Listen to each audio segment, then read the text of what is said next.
Basketball. It's time to strap in and get ready. The Insight NBA team is in the arena, bringing you the ultimate play-by-play on who's hot and who's not to help you win your leagues and dominate your mates. You're now hooping with your hosts, Matty G, Skitty, and Mally for the Insight NBA show.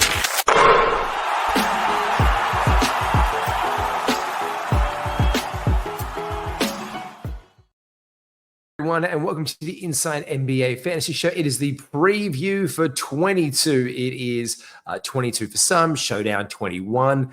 It is the week beginning Monday, March the 24th, and this is an absolute streamer's paradise. Take a look at this juicy schedule. We can get a lot out of it this week. We're going to break it on down for this one. We have 8 games on Monday and Tuesday, respectively. Then we move to our lowest volume day game of the week. That is Wednesday, 6 Thursday. We're back to 8. We've got a couple of 7s coming at you on Friday and Saturday. And week 8 again is an 8-gamer. It's all green. It's all green. And straight away, the thing is like, oh, so Matty, what do I just don't attack anything. Like, I know it just sounds oxymoronic to be like, here's the spoiler alert for the show and to swallow the lead. But okay, what do you need this week? Because unlike other weeks, like for instance, last week, we had the low volume game days where we had like 12 one day and then 5 the other day, and we had to try and balance it and like hamburger it. And try and get the Tuesday game. Don't stress the Wednesday, get that Tuesday and that Thursday. There was a little bit of strategy going on with it. This week, yeah, the strategy is to get the players you need to win your matchup, because for all intents and purposes, you should be in playoffs now. There is like 3 weeks to go, I think. Now, basketball, actually, I think the only last league that I've got is like 3 weeks to go. And it's a 6-team league or 6-team finals. And 1 and 2 are secured. And 3 and 5, like 3 and whoever, like 3 and 5 play and 5 and 4 and 6, whatever it's going to be. And then the seeds reseed, and then it's the final. So if you're in that similar boat or you're in the finals this week, you are going hammer and tongs out. And there are 2 teams in particular that are very interesting that we're going to break down the schedule for and have a look at it. So let's have a little bit look at our weekly preview to see what we can get. He's heating up. Now, the 4-game team games for the week are as follows. We've got the Nets, the Cavs, the Mavs, the Pacers, the Lakers, the Bucks, the Knicks, the Magic, the 76ers, the Suns, the Kings, the San Antonio Spurs, the Toronto Raptors, and the Washington Wizards. That is 4 games. That's a big head start, especially because all the rest of them, there's more teams in the NBA this week with 3. The good news is there is no like anomaly 5-team Giannis or Wemby, not that he's playing, but Jokic who's out. There's no 5-team OKC, 5-team Boston week that you're going to have to worry about competing against one of the number 1 players in fantasy. There is no 5-game week. That's good news. It levels the playing field a little bit more. But let's look at the 3-gamers. We've got the Hawks, the Celtics. You've got the Hornets, the Bulls, the Nuggets, the Pistons, the Warriors, the Rockets, the Clippers, the Grizzlies, the Heat, the T-Wolves. That leaves the Pelicans, Thunder, Trailblazers, and the Utah Jazz all on 3 games this week. And this is going to make it very easy. Going back to one of these names right here. For instance, there are 2 teams that we're going to focus on a little bit later in the show that I think it's very interesting that we can target for the first end of the week or for a phase of the week, and then actually be able to make moves off the back of them. So I'll come to those very, very soon. But let's do the back-to-back schedule and have a look at how that is. So again, we can use the back-to-backs for this week. The first back-to-back set we've got is the Mavericks, the Orlando Magic, and the Sacramento Kings on Monday and Tuesday. Tuesday and Wednesday, we've got the New York Knicks. So there's not a lot of these teams. It's a bit more crowded at the middle of the week there with the Indiana Pacers, the Lakers, and the Washington Wizards. Thursday, Friday, the Cavs and the Jazz. The interesting one there for me is the Lakers. With all their injury issues and people in and out of the lineup, we've seen obviously LeBron just come back with that groin issue. it's possibly unlikely that he plays both games this coming week. So maybe they rest him for one this week, because in the middle of the week, they are looking at playing Indiana and Chicago. Now, Chicago just dusted them up last week. Could be a little bit of okay, that was just let's fix this on up. Indiana, they've been playing incredibly well. So let's see if like Luka and LeBron play both games, or Austin Reeves, he's been day-to-day at times. Rui is coming back into the lineup. Vando coming back into the lineup. So there could be a little bit of favor coming our way with the Lakers this week. So let's pay attention to the injury report close to the game and who plays the first one, or who's going to rest the back-to-back set for injury management or illness purposes, because then we can choose to pick up on Friday and Saturday the Nets. And there's been a lot of streaming favor for them. So we've got Friday and Saturday for the Nets. Saturday, Sunday, we have the 76ers and then the Spurs. And if we're in a very good position, if this isn't our week, if it's the penultimate week of our fantasy season, there are teams that we can target for the Sunday and Monday back-to-back set to start off possibly our final week very, very well. That is the Charlotte Hornets, the Rockets, and the Clippers. So straight away we pay attention to injury news on LaMelo, and Mark Williams won't play in the back-to-back set, and we can get a little bit fringy and freaky around the Charlotte Hornets in particular that week. And when I said there's a few little things and nuances with the schedule, let's take a look at this one here, because this is the full schedule that we have going across the NBA this week for all the teams. So this is the week starting this week. It is the 24th of March to the 30th. And the two teams that I want to really highlight here, or some of the teams that we can get into, are the Denver Nuggets. We can see they start off on the Monday. They've got the Wednesday and then the Friday game. Their week is done come this time. And if we go all the way down to the bottom, we've got the Utah Jazz. Now, they've got a really slow start to the week. So you might see like a Filipowski dropped, or you might see one of these Cody Williams or Collier even dropped off to the sidelines very early onto your week for good reason. They play one game the first 3 days. And they've got to, and owners of these kind of players have to weigh up the pros and cons. The John Collinses of the world, well, we know he's done. Larry Markkinen, what's going to happen there? Maybe he plays one. He's not going to play the back-to-back set. So we're going to look to see where these guys are available on our waiver wires, especially coming off their back-to-back set on the Thursday and Friday. They're against Houston and Denver. We can use them and then drop them. And this frees up 2 roster spots for us at the back of the week. So this is where the interesting adds there for the Utah Jazz and also for the Denver Nuggets with their 3 games. They complete their weekly schedule by Friday, 3 games done, and that opens up roster spots for us to stream on Saturday and Sunday. And there are no other teams in the NBA that play those 2 days. Like there's just empty.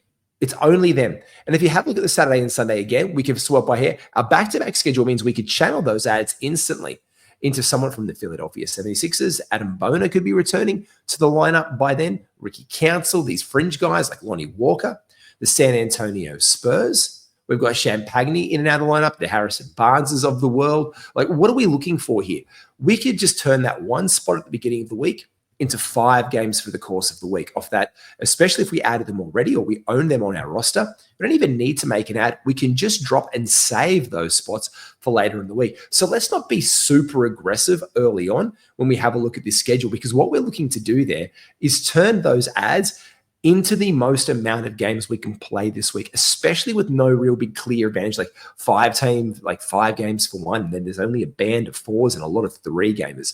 This is a very on parity schedule, as we can see right throughout the course of the week. And this one as well, it's interesting because the easiest schedule for me is probably the 76ers. So all those people riding the Quentin Grimes train, it is alive and well. Whereas teams like the Suns with those 4 games, they have a much tougher schedule to face off during the course of this week. Why? Well, of course, the 76ers, they're playing the Pelicans, the Wizards, the Heat, and the Raptors. Quite easy there. We've also got some other teams like there, like Quentin Grimes is just going to be firing on all cylinders here. But again, the Suns do have a little bit of a tougher week as well. They've got the Bucks, the Celtics, the Timberwolves, and the Rockets, who just lost that winning streak today. But this is where we need to hit that waiver wire and also pay attention to our injury updates. So let's break these guys off. or an illness if you're Kristaps Porzingis because you were sick for like 6 or 8 games, play one. And then you got a cold or flu again. Let's see if we can make our way heads or tails of it. Clint Capella for the Atlanta Hawks. He is still out. He is going to be out for 3 or 4 weeks. Goodbye for him. Goyer is the pickup here. And also big old Gorgeous Niang. My boy Gorgeous Niang, getting a good run in there for the Atlanta Hawks as well. We can look to stream him if possible. In Boston, Tatum, KP, and Drew Holiday. Now, they were questionable for Sunday. That's the Trailblazers. Brown, he missed that one with the bone bruise, and Xavier Tillman missed. They should be active in lineups throughout the course of this week. In Brooklyn, D'Angelo Russell was out on Saturday, but again, they have 4 games coming this week. Let's pay attention to D'Lo, where Zaire Williams missed that last game, but should be back into the lineup with his hamstring issues this week. Charlotte, things are generally pretty smooth sailing there. We're in Chicago. Trey Jones, he's going to be reevaluated in 2 weeks, which opens up a few more minutes around those fringes there for Dalen Terry especially. Alonzo Ball, he's returned from his sprained wrist sometime this week. So we could probably look to add Alonzo Ball in leagues, just pay attention to him because the Chicago Bulls do have a Monday, Tuesday game at the beginning of next week. So let's pay attention to that, especially with Trey Jones out. We could probably look to add Lonzo Ball if he is going to play that back-to-back set. In Cleveland, Jalen Tyson is questionable on Sunday, and he should be returning to the lineup and did play today, where it is the big news is that Anthony Davis is returning this week for the Dallas Mavericks. Now, there's a 4-game road trip for them this week. He'll be returning at some stage. The word on the street is the second game, the Tuesday game of the back-to-back versus the New York Knicks. In Denver, it's all been just a mess for guys like me who own Jokic. He has missed, I think, 5 games now with like an ankle issue. I don't know if this is a repeat of a couple of years ago where he was like, I don't want the MVP. My ankle's out. I'm just not going to play some and just whatever. Or they're just resting him for the playoffs. But to lose like the best player in fantasy again this year, in my mind, this late in the season, this is, again, why we need to finish by mid-March.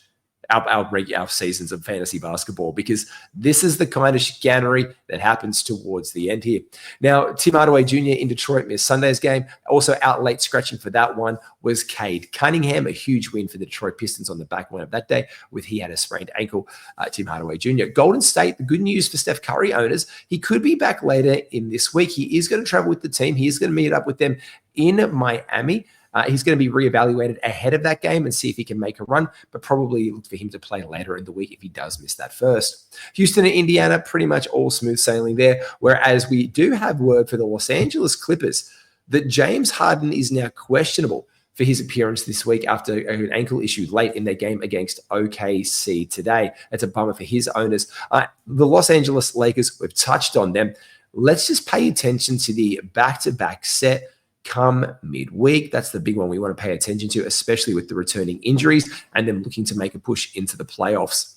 With with Memphis Grizzlies, Ja Morant has missed 4 games with a hamstring issue. He is looking to return this week, and Brandon Clark is going to miss the rest of this season. Unfortunate news for Brandon Clark there, who was getting some good minutes in Memphis. And one of those little stream target, cheeky field goal percentage, rebounds and blocks specialists we could target if we were on the waiver wire.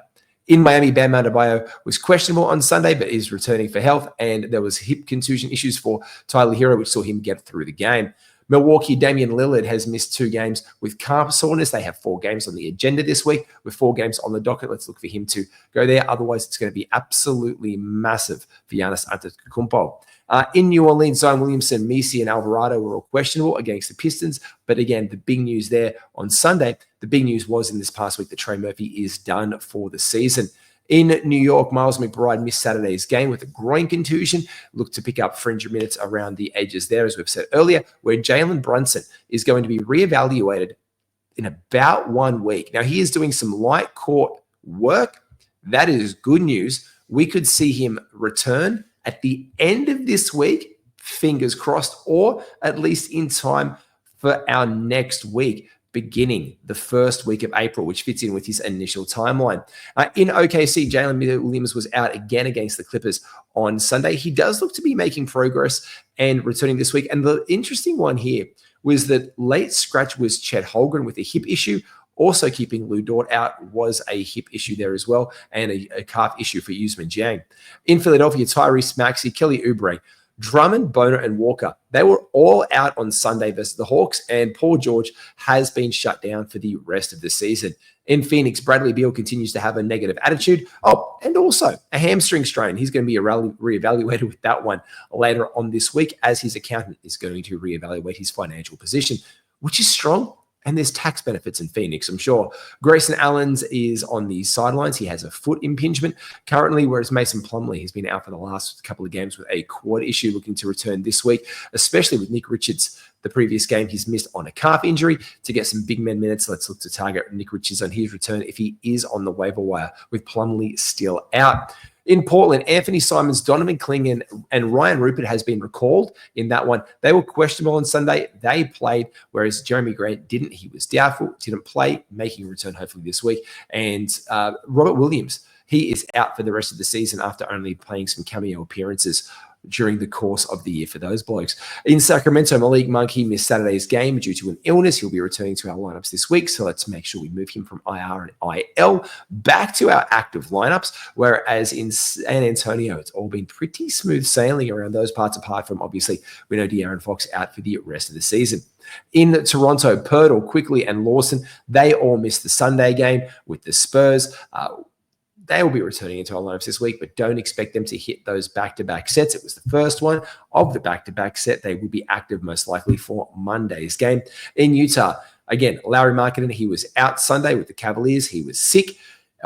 Maybe just sick of losing. We're not sure. It is the Utah Jazz after all, whereas KJ Martin and Jaden Springer were questionable for that game. In Washington, the news there was Chris Middleton. He was out on Saturday with injury management, and Corey Kispert is out for the rest of the season, unfortunately, due to a repair, a thumb ligament.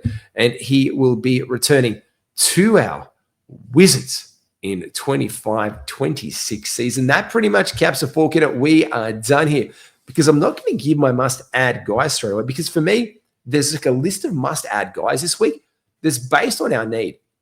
For me, the number one guys that I'm going to start the week off with are guys like Najee Marshall, Spencer Dinwiddie, those fringy dudes there.